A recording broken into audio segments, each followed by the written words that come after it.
Hey everybody, and welcome to another edition of Ray's Roll-Up Report. This is your Raw recap for the week of July 23rd, 2018. The show was live from Cincinnati this week, and the show opened up with Vince McMahon. It was always nice to see Vince. We don't get to see him as often as we used to. I miss Vince. I miss Mr. McMahon. But he came out and he announced Stephanie and Triple H to the ring for a huge announcement, and that announcement was the women of wrestling are finally getting their own pay-per-view, and it's going to be called Evolution, to be aired on the WWE Network / pay-per-view. Triple H went on to praise the women and how proud of them they are, and I have to be honest, I really do think this is a great opportunity for the women of WWE. They've been chomping at the bit for a while, with the introduction of Bayley, Sasha Banks, Becky Lynch, Charlotte. Now you have Ronda Rousey, you have Shayna Baszler, you have Ember Moon. They have a lot of talent as far as the women go, and not for nothing, Asuka. Maybe we can get away from I know people like the bra and panties matches from back in the early 2000s and the 90s, but I really want to see these women go at it, and I want to see some real wrestling. And I think this is a great opportunity for those women I just mentioned and tons of others that are in NXT, like Kairi Sane and Shayna Baszler. And I think this is a great opportunity for the women. And this could actually be, it could be great if it's done right. Big if on that. Big question mark on that. With the way, I try not to blame the talent because the talent busts their ass and they work very, very hard. That being said, I don't want to see it's the company, it's the booking. I don't want to see them screw it up, and I just have this feeling that it will be botched somehow, some way. But I really hope for the best, and I think this is a wonderful opportunity, a huge opportunity for these women to show who they are, and and push WWE into a whole nother level, especially when it comes to women in sports entertainment. I think this is a wonderful opportunity for them to make something of themselves, and let's hope that WWE does it right. That being said, we also had the B Team Matt Hardy, the B Team versus Matt Hardy and Bray Wyatt. I gotta tell you, I love this angle. I think it's a great angle. The B Team comprising of Curtis Axel and Bo Dallas versus Matt Hardy and Bray Wyatt, who Bray Wyatt and Bo Dallas are, of course, brothers. I've been wanting to see Bray and Bo get involved some way, somehow. And if this is the way it's going to be, I'm okay with it. I hope they do more in the future. Some seeds are being planted, and I like that. And I think this is a good. I love seeing the mid card guys, low mid card, maybe even higher mid card. I guess. I love seeing them have rivalries, and really, this is what Raw should be about. Not just the high card guys, but everybody on a roster getting spots, and this is a perfect opportunity for that. And I think over the past several months, or maybe even a couple of years, you've been seeing a lot of crap on there. I think they're starting to turn a corner. I think they've been listening to some people, maybe some other podcasters. I know that they're out there. They've influenced me to do podcasts. I think that maybe that and the fans, they're actually starting to get into their heads a little bit, and it's about time. And I'm happy. I'm actually glad to see Curtis Axel, the son of Kurt Hennig, Mr. Perfect, one of my favorite wrestlers, and also along with Bo Dallas, and Bo and Bray, the son of Mike Rotunda, a.k.a. IRS, for those who don't know. I think it's awesome that they're getting this opportunity, and who better than Matt Hardy to be there to help them and guide these guys, because he really is the veteran of the three, and he's been there, done that, and I think it's wonderful. I think it's delightful to have the rivalry that they're having. This can really go somewhere, and I'm actually, this is one of those rivalries that actually makes me excited. Makes me want to watch the show again. I do love that. Moving forward, I do want to talk about Bayley and Sasha Banks. can we just get them in a rivalry already? Let's just turn Sasha heel. It's very simple. And I don't want to be like, I'm sure a lot of people have said this as well, but I'm going to reiterate it. Just turn Sasha heel. She's cute. She's likable. I understand. But Bayley should definitely be the face and Sasha should be the heel. Let them turn on one another. I know they try to throw a little monkey wrench in there and have Bayley turn heel. I'm not saying it's the worst thing in the world, but sometimes there's nothing wrong with predictability, especially when it's done correctly. So, this is the wrestling world. We've been there, done that, and we've seen it over and over again. Let Sasha be the heel and let them have an awesome rivalry together. I'd love to see that. Then they can come back to them being friends. I mean, have a long build. I think it was in New Japan with Omega, and just have a long build. I don't care if it's 2 or 3 years. Let's have them have a nice rivalry together, and then maybe they can come back to being friends. Let's, let it build. It's okay if it lasts over a year. It's okay. Let things go, but you just have to be fresh with it. That's the problem. Sometimes, things can become stale when you're doing it for so long. Even if they dipped off and had other rivalries and came back, but they still always had that rivalry, and somehow, some way, one would get involved with the other. That's how, without being technical or trying to book it, I think that's the way I would go with it. Maybe just have them every once in a blue, have them have their rivalry. And every once in a blue moon when they're rivaling, as if, let's say, Sasha was rivaling with Nia Jax or had a feud with Ronda Rousey or whatever, have Bayley interfere every once in a while, or vice versa. I think that would be just so they're always at each other. It's like their worst enemy, the arch nemesis. I'd love to see that. And I think that's one thing that's lacking in WWE, and you're seeing that in some aspects on Raw. Some people will say, "Oh, the show was crappy. I didn't like it." I really think in many ways, I really think they're turning the corner, and people who aren't seeing that just don't get wrestling or don't understand how it works. And sometimes it is about a slow build. Sometimes it is about things that need to work themselves out. And sometimes it is bad booking. There's definitely there's validation to that. But let's not dismiss what they're trying to do, because I really think they're trying to do a great job, and I think they're on the right path. Of course, you also had Braun Strowman, who came out and basically he gave some props to the women, and he was proud of them, and he said especially Little Miss Bliss, Alexa Bliss. Go ahead, Braun. Do your thing, bro. Braun and Alexa, I don't know. That's such a weird combination, but it makes sense. However, Kevin Owens comes out and interrupts him, and Constable Corbin comes out as well and sends out Jinder Mahal. I tell you, this, I gotta be honest, this Kevin Owens and Braun Strowman thing, it's going somewhere. They picked the perfect opponent for Braun. That's one thing I also want to add. I think over the past, I'd say month and a half, 2 months, they really, creative is trying to turn the corner. I don't know who's getting into their ear, but even having Kevin Owens against Braun, that's the perfect opponent for him, because Kevin Owens is so dastardly and he can fight. It's just the perfect opponent for him. Jinder came out and talked some mess to Kevin Owens, blah, blah, blah. And basically, Braun ended up power slamming Singh, or I think oh my goodness, I can't believe it. Sunil Singh. I think he ends up power slamming him, and that was the end of that promo. You also had Mickie James versus Natalya.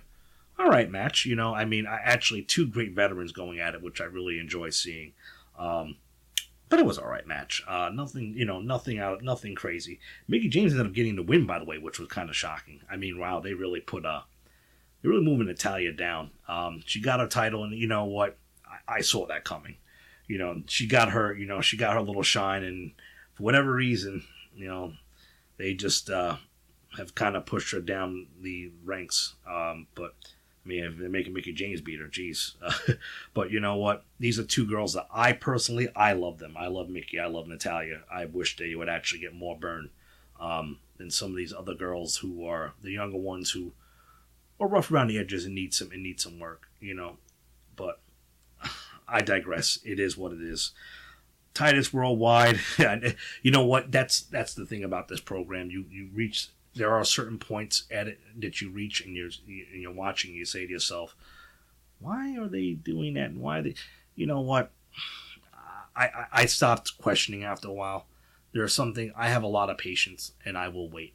But there are certain things that make me lose my patience, and that's one of them. Seeing other girls like Mickey and Natalya, and I understand that they're older and they're for people who don't realize it, they are there to develop the other talent that's around them, the younger talent. But I don't know how far that really goes with some of the talent, and not for nothing, then have them have matches with some of this talent and let's see them go at it. Mickie James has done a lot more than Natalya has, I would say. Maybe on SmackDown she was helping groom oh my goodness, I can't believe I'm forgetting her daggone name. That's so bad. That's how significant she is. Carmella, the champion. Yeah, that's her, right. I like Carmella, no disrespect to her. But I don't think I watch Asuka and I see Becky Lynch, and I'm glad Becky Lynch is getting her shot, by the way, but that's for the SmackDown recap. Anyway, we also had Titus Worldwide come out with a promo against Authors of Pain. I didn't know Authors of Pain could talk. It's nice to see them actually grab the mic and say a few things. I guess they don't need Paul Ellering, but I'd like to see them get on the mic a little bit more, and I actually would like to see this. I thought it was once again another mid-card guy and some new talent, mid-card guys with Apollo Crews and Titus. You know what? Actually has potential. I think it has potential to be something cool. And this is a good jump-off point for Authors of Pain to get their feet wet.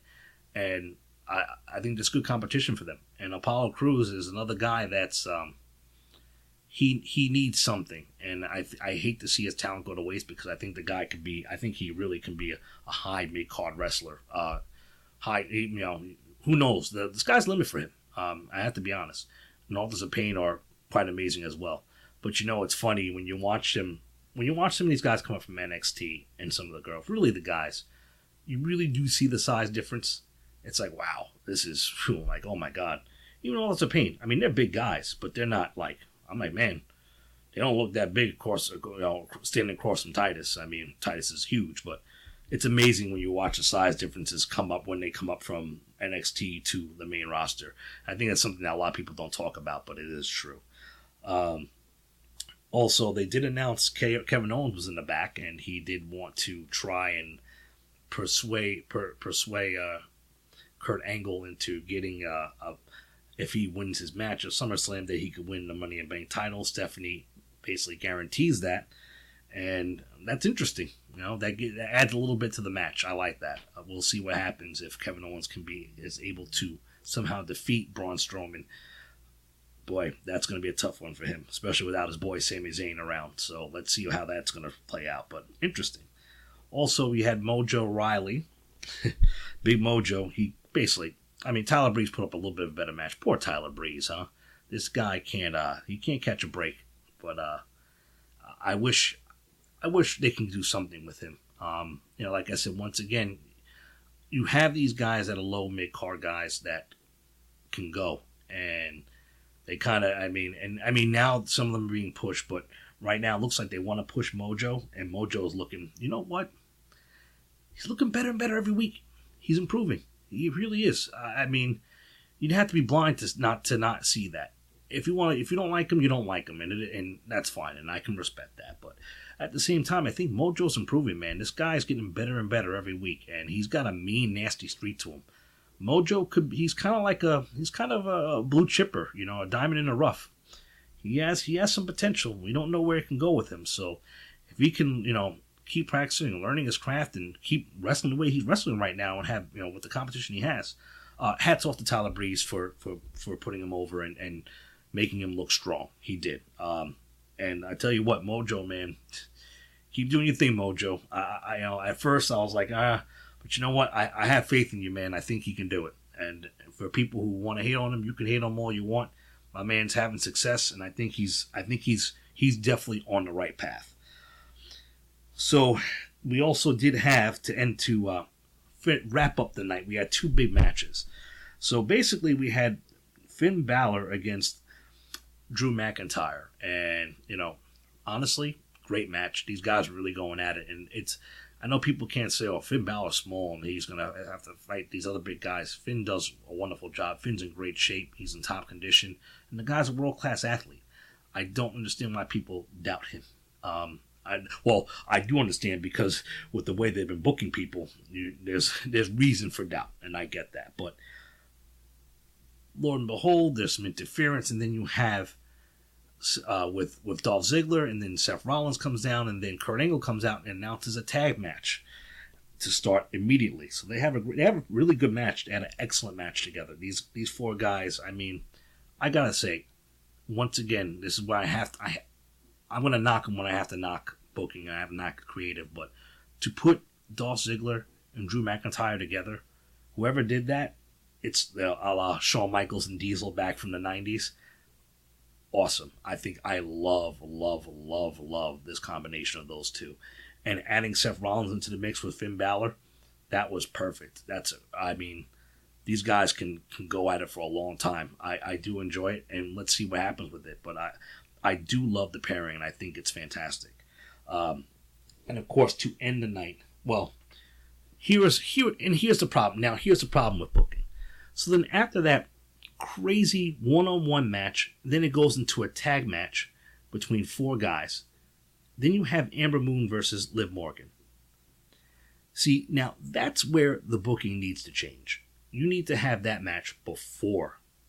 Liv Morgan and Ember Moon should have been before that tag match even happened, and before the singles match even happened, because the crowd was completely dead for it. Yeah, once Ember got her nail to finish her, they cheered. I don't know if they cheered because she hit it or cheered because it was almost over. The match was so-so, nothing crazy. It really wasn't, nothing to write home about. I'm not even going to really go there or discuss it at length. But I will say, I think that they would have benefited from being in a different spot in the show. You could have had that singles match into the tag match and then bleed into the Roman and Bobby Lashley match. Work like a pay-per-view. I know people are like, that's predictable, but you know what? Predictability is fine when it's fine when the fact that you put these two girls ahead in front of them, and it was like, oh man, they were in that dead spot, and I felt bad for them tonight on Monday night. It sucks for them. But we move on to Roman and Bobby Lashley. As I stated last week, we basically knew what was going to happen. This was not a shocker, not a surprise. Lashley looks great. He's been looking better and better every week, the past few weeks, especially with Roman. And I think that's where I know a lot of Roman haters, and I could hear them already in the comment section and saying to themselves, "Oh man, you Roman dude, you love Roman, man. Yeah, you Roman, you dick ride." I'm like, you know what? No. I'm not about that, man. I think Roman makes some of these guys look a lot better than what they are. I'm not saying some of the talent isn't great that he goes against, but he really does make them look a lot better. And the match was, not talking about this match, okay, because this match was basically, there was some good hard hitting spots, but it wasn't anything to write home about. And not for nothing, we all knew that Roman was probably going to go over, and he's the guy. That's who they want. That's what they want to push. And whether you like it or not, it is happening. And then it is what it is, as the saying goes. But the series is tied 1-1 between Roman and Lashley, and it's not over yet. So anything can happen with those two. I have to admit, I think they have potential to be a great rivalry, and it looks like it's definitely heading in that direction, if not there already. I think these guys can, even though they're hosses, I think they can really go, man. And this has a lot of potential to be a great rivalry in the future. But Roman does get the W, so he'll be going on to face Brock Lesnar. Surprise, surprise, shock, shock. At this point, if they're going to do this and he's going to fight Brock, he really does need to win this match, and he really needs to win the title. Pass off between him and Lashley. I don't know what the deal is with Brock's contract or whatever. I'm not even going to get into that. However, I do want to say I think it's time for Brock to get it's time for the title to come off Brock's waist. Give it to Roman, whatever. I don't care.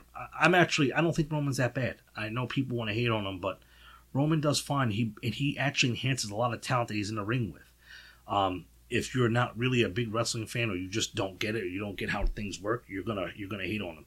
Or if you do know how it works, you also I understand there's a lot of people who understand how wrestling works, and they just don't like him because of the way he's built and how they did it. And you know what? I can't blame him. I can't blame him at all. If that's what you want to feel about Roman, that's okay. I can't blame you for feeling that way. I mean, it's been how many, 3-4 years? I mean, this guy's been part of the main event in WrestleMania and now SummerSlam. Just let him get the title and let's move on with it and be done with it. And let's be done with the Brock Lesnar project. At least Roman is there. However, everybody, I just want to say thank you for listening. Please comment, like, subscribe. That is your Raw recap for July 23rd. And I would give the show out of 4 stars. I'll give it 2. You know, I'll be fair. I'll give it 2. It was okay. Decent show. Nothing spectacular. Some cool little spots, like I said, especially with the B team and seeing some of these other mid-carders come up. I really do enjoy that, and I like that. I give it 2 stars out of 4. It's probably being generous, but 2 stars out of 4. Okay. However, I just want to say thank you, everybody. Please comment, like, subscribe, and look forward to the SmackDown recap. I'll be releasing that video, trying to drop that video tomorrow, as well as NXT. So once again, I just want to say thank you, everybody, and this is Ray's. That's your Ray's Roll-Up Report Raw recap for July 23rd. Thank you, and signing off. Have a good night, everybody. Take care.